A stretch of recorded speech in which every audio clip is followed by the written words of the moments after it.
रोशनी का कारवां। This podcast is brought to you by Barrier Break Solutions Private Limited and Score Foundation. ये है रोशनी, रोशनी, रोशनी का कारवां, रोशनी।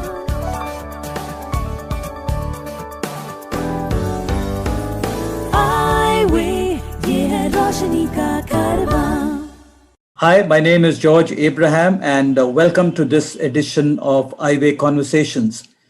My guest today is Simon Mahoney from the UK. He is a citizen of, or rather, he lives in Ashbourne in Derbyshire. Welcome, Simon, to this show. Thank you, George. It's good to be here. So, Simon, you were telling me that you started losing your eyesight when you were about 63 or 64. What was your response, and how did you deal with it? I don't think my response was usual. Of course, I experienced the same horror and terror that everybody else does, but I was very fortunate. In my early years, I was in the Royal Marines, which basically gave me the view that you always need to challenge what is possible, which gives you a certain attitude to life. And secondly, as a social worker, psychologist, teacher, I had a lot of knowledge about what happens when people are faced with disaster. So in a sense, I could predict to a certain extent what the emotional roller coaster was going to be like.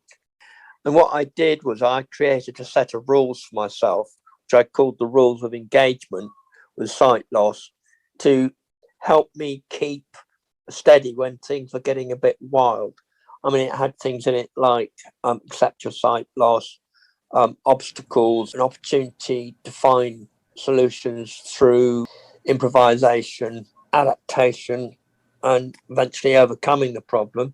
It was about organising my life. It was basically setting down rules which would actually allow me to live with increasing sight loss.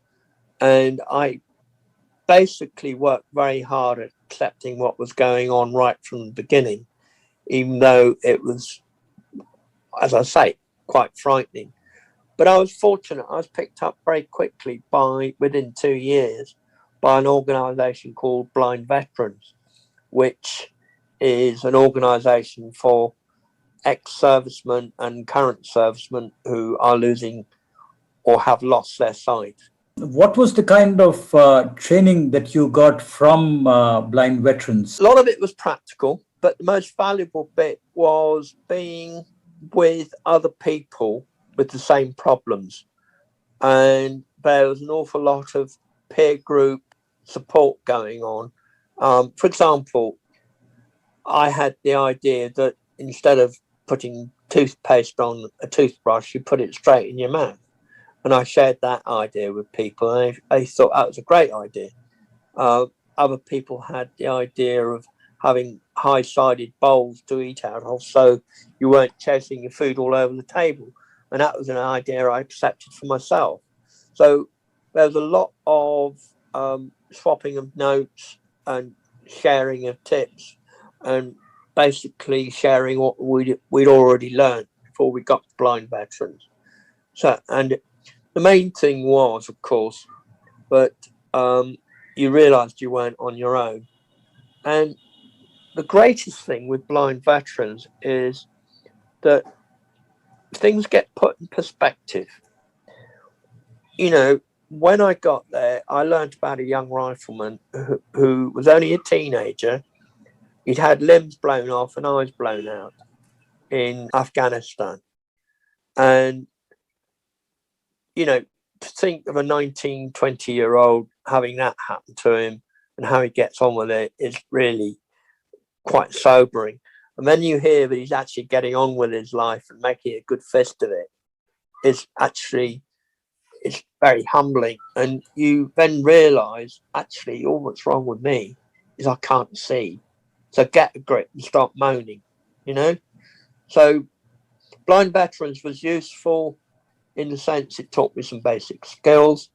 It taught me that I'm not alone. which I think is incredibly important because you can feel very alone with sight loss.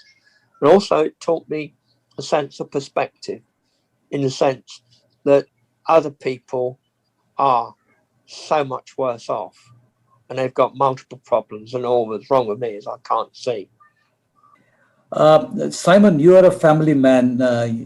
You were married and you have children. Yeah. How did they kind of respond to you when this change happened with you? My wife found it very, very, very hard to adjust to it. She was rapidly becoming disabled herself. I mean, at the end, I was her legs and she was my eyes. I mean, it was basically that. And it worked very well, actually. But she found herself horribly embarrassed when she was saying, "Oh, you see what I mean?" Or "Why don't you look what you're doing?" Or she would come in, I'd be typing in dark, no screen, no mouse, just a keyboard and a tower, and no light on. I'd be typing away quite happily. And she would come in and say, "Oh, you're sitting in the dark. Can you see what you're doing? Do you want the light on?" And then there'd be a silence. "Oh my God," she said, "I'm so sorry. I've done it again." She used to get really embarrassed by that. I mean, it didn't particularly bother me because, in fact, that's one of my rules of engagement. Do not be vexed by people's use of language because they can't help it. And when people say, "I see what you mean," or "in view of," or "get a focus," they get horribly embarrassed. Doesn't bother me because I quite deliberately use that language myself. I'll say that something is blindingly obvious, and people will, you can almost hear them shuddering, thinking, "What's he on?" You know. But as far as I'm concerned, I just want to make my sight loss a non-event for people. My wife found that very hard. I think the hardest thing she found was she could only imagine what it was like for me. But as far as I was concerned, it was okay. I was getting on with it. It wasn't anything like as bad as I imagined. But for her, it was the ultimate horror because she had very good eyesight and she couldn't even begin to imagine what it was like. So for her, it was just a constant horror show, really. And she, even towards the end, she never really got used to it. And she used to say to me so often, as my skills improved, "I can't believe you're blind. I really can't believe that you're blind the way you do things." And I think generally the idea of having no sight at all is very difficult for people to grasp. A number of times they say to me, "But you must be able to see like the shades of black or white, or you must be able to see something." I say, "No, I can't." "Well, you must be able." I have to say to them, "Which part of blind don't you understand?" You know, the curious thing about being blind is that you actually achieve clarity in a lot of things, particularly on what's going on around you, because you learn to listen so much better and you pick up so much more information. I think when you can see, we are perceptually very lazy. Um, as my stepdaughter said to me, "Well, when we can see, we do things blindly," which means, of course, that when we can't see, we have to do things mindfully. And that is a totally different ball game. So it's a totally different way of living. And you have to learn how to do that. That's a very interesting way of putting it. And, Yeah. I listened to a radio program on BBC World Service recently where you were one of the panelists. And Mm. the topic was about your heroics in the kitchen. Um, that's something which is interesting. And can you tell us a little bit about it? When Kelly died, I obviously had to learn how to cook again. And to begin with, it was a shambles. And then I gradually settled down and I began to learn to create systems which would work for me. One of the things I was fortunate in having was an automatic pen friend, which gives you an audio label on things. So I was able to label all the food and the jars and the condiments and all the rest of it. So that was a big help. So I knew what I was doing. And then I developed a system which I call KISS and SLOPE, which is, the KISS is keep it simple, stupid, which is an old English saying. And when you're blind, you need to keep things as simple as possible, because otherwise life gets hopelessly complicated.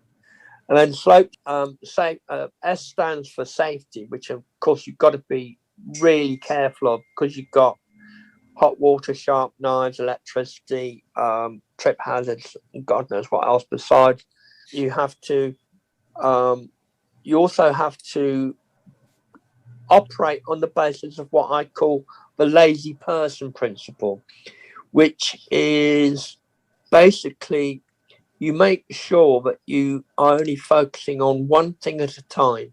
And then when you actually come to do the preparation of the meal, you've got everything there because you've organized it in that way. So you just stand there and you focus on what you're doing. Even down, and that brings us on to the next bit, organization. If you got everything organized, you can just be lazy and stand there. That's even down to having a bowl to put the rubbish in, so you're not having to go backwards and forwards to the waste bin. And it's making sure that every piece of equipment, every ingredient down to the last half cup of water is there to hand. So you just get on with the job. And so SLOPE, which is safety, lazy person, organisation, preparation, that's making sure that everything is laid out for you. And then execution, which is basically just doing the job. And this is Sheila Kennedy on the food program called it a new philosophy of cooking. Well, yeah, okay, maybe it is, maybe it isn't. But it works for me. It means that nothing is left out and you're not wandering around with your mind preoccupied trying to get something else. Because the minute you start moving about when you're blind, you're actually putting yourself in line for some interesting possibilities, like tripping, falling, cutting yourself, or whatever. So again, this ties in with the lazy person principle. You don't want to be moving about, so you make sure that everything is organized down to the last T. And that's basically what I developed as a method.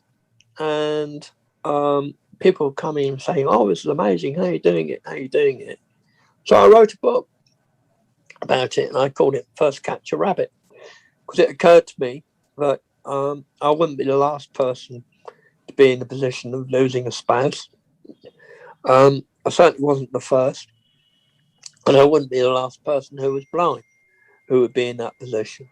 So I reckoned it would be useful to write a guide on how I'd done it and the methods I'd developed and the sort of basic philosophy behind it. And the basic philosophy behind it is very simple. You just challenge all the time what you think is possible, because in that way we keep on moving forward. If you know of anyone with vision impairment who needs guidance on living life with blindness, please share the Eyeway National Toll-Free Helpline number 1-800-5320-469. The number is 1-800-5320-469. So I believe that you have published another book and you're working on your third book. Can you tell us a little bit about those books? Right. The first book is called A Descent into Darkness, which is literally describing my descent into darkness in the sense of transiting from a sighted person to someone who can't see. It deals with the emotional firestorm I went through. It deals with a lot of the methods I've found of coping with life as a blind person, including, one of the things I do every year is I go around the whole of the south of England, which is about 500-600 miles, to see my children and grandchildren all on local buses. And I take my dog with me and a rucksack full of presents. I take about 4 days over it. So I've demonstrated to myself that if you've got a mouse and a white stick, travel is not a problem. The same with shopping. So again, I've given hints on how to deal with people who assist you in shopping. I've also given advice on how to ask for and refuse help, because refusing help is actually quite difficult. You're doing a number of things when you refuse help. You're rejecting the person as such. You're stopping them from doing something they've chosen to do. You're acting contrary to their expectations, and basically you're turning your world upside down. Now, if you think that's a bit extreme, just think about how you feel if you offer help to someone and they refuse you. You actually feel quite put out. You think, well, I wanted to help, but they don't want it. So you actually feel quite put out by it. So I spend quite a lot of time talking about that. I also spend some time talking about basic communication skills, because one of the things which I learned very quickly was that you have to relearn how to communicate again, because you've no longer got the benefit of being able to assess people by the way they look, the way they stand, and the gestures they make. So you've got to rely entirely on touch and sound. So you're actually operating on something like 10% of the information to which you are used. So you actually have to totally relearn how to communicate again. And you have to do this deliberately, because if you try and proceed on the basis of what you knew before, all that happens is you end up doing the wrong things well, and that doesn't help at all.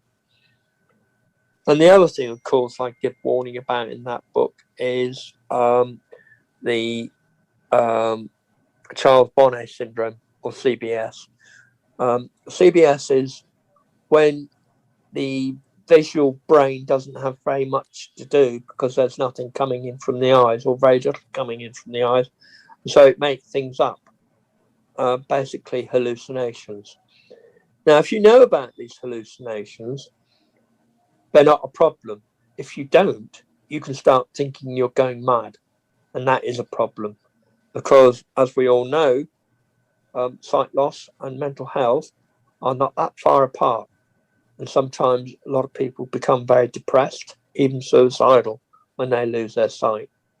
And being able to manage your sight loss and get a positive attitude about it and be cheerful in adversity, as it were, or as we used to say in the Marines, laugh in the face of adversity. I don't mean being hysterical either. It's a very important aspect of dealing with it. I think above all, in those early days, I learned to climb out of being disabled to being someone with an inconvenient condition, because as I said to you earlier before we started this, I do not consider myself to be disabled at all. Unlike the time I was growing up in the 1960s and 70s as a blind person, today there's a lot of technology that is available. So what is the role that technology has played in your life?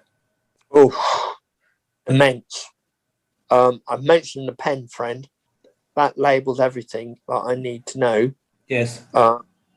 So I'm not putting curry in in trifle or baked beans on the strawberries, So I'm actually when I put my hand on something and I'm not sure what it is, I stick the pen friend on it. Oh yeah, that's chopped tomatoes. Okay, so we know where we are.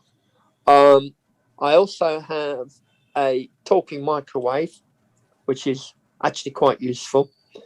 But above all, I have what we call a synaptic phone.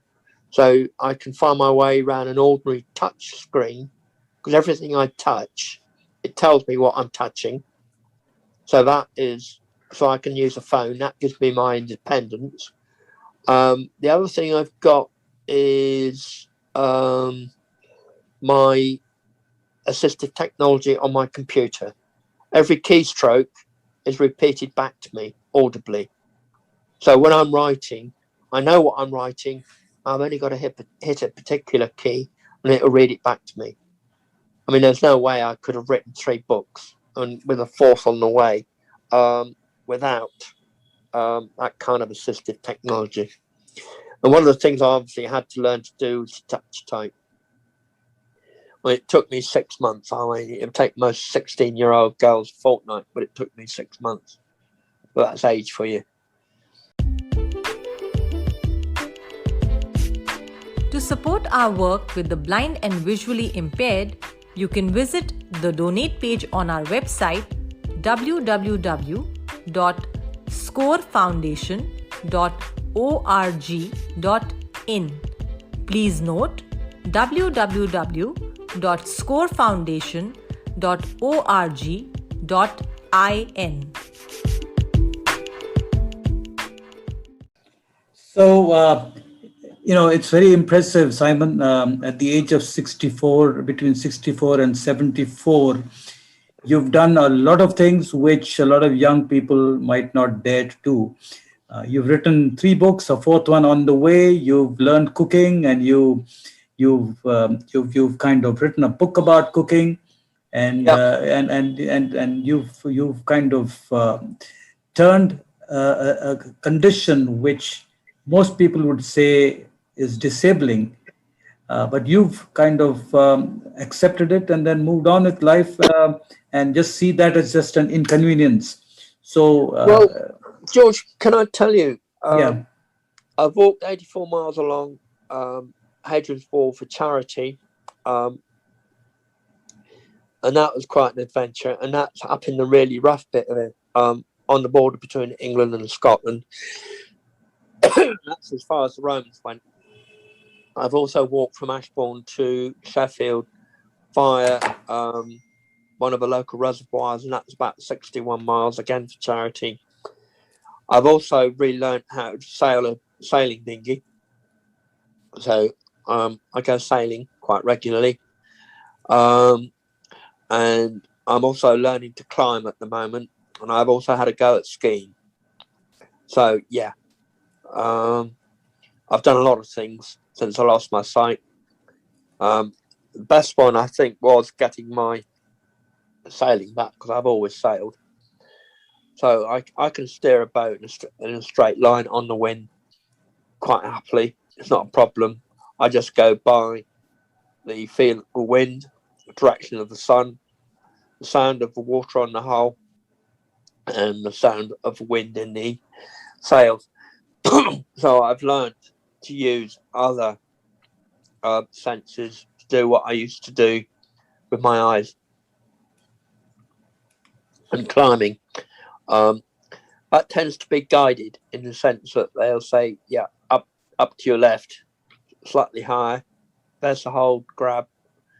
But I'm hoping, and this isn't that unusual, because there was a youngster of 19 with severe sight loss, blindness, who actually led a climb on the Old Man of Hoy, which is one of the classic climbs in this country, up in the Orkneys. Yeah. So, yeah, I mean, as far as I'm concerned, 74 is a number, too high a number for my liking, but it's still only a number. So, basically, I'm trying to keep myself as active as possible, both mentally and physically. And I don't see being blind an impediment. Incredible. You just need a little bit of help occasionally.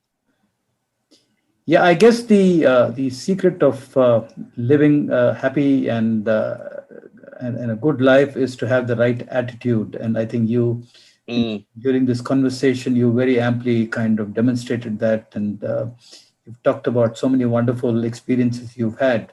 It's lovely talking to you, Simon, and wish you all the best.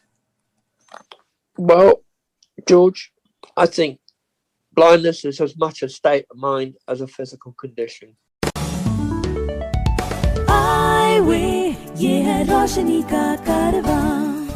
This podcast was brought to you by Barrier Break Solutions Private Limited and Score Foundation.